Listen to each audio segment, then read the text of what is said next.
to lay on the table of this House a copy of the following: the Queenstown Findings Report of the National Oceanic.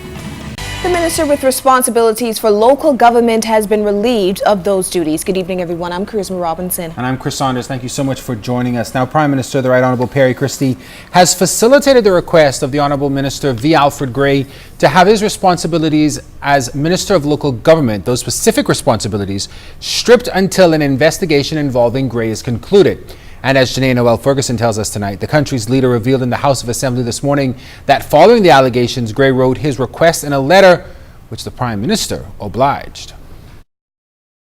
Minister Gray has invited me to relieve him of his ministerial responsibility for local government pending the outcome of the police investigation.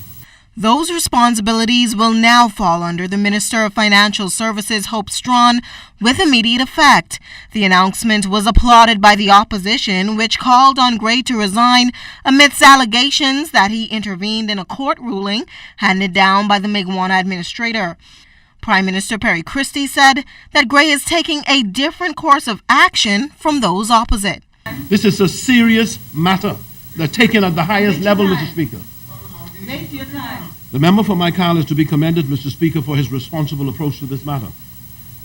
But this is to be favorably contrasted with cases under the former administration involving allegations of serious and major impropriety on the part of various ministers in separate and unconnected matters. In none of these cases did any of these F&M ministers stand down from all or any part of their ministerial positions pending the outcome of any investigations. Now, the nation's leader tabled a letter authored by Gray to him dated the 25th of March, requesting the move, also calling for an independent investigation. In the letter to the Prime Minister, Gray added that he would be vindicated of the allegations. Now, this revelation by the Prime Minister followed a 15-minute suspension of the House. V. Alfred Gray had attempted to table documents, but members opposite interrupted him. Member for Michael.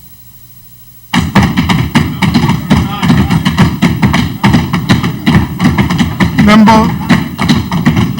let us suspend the House for 15 minutes. The House Speaker cautioned the opposition after the suspension of the House to govern themselves accordingly.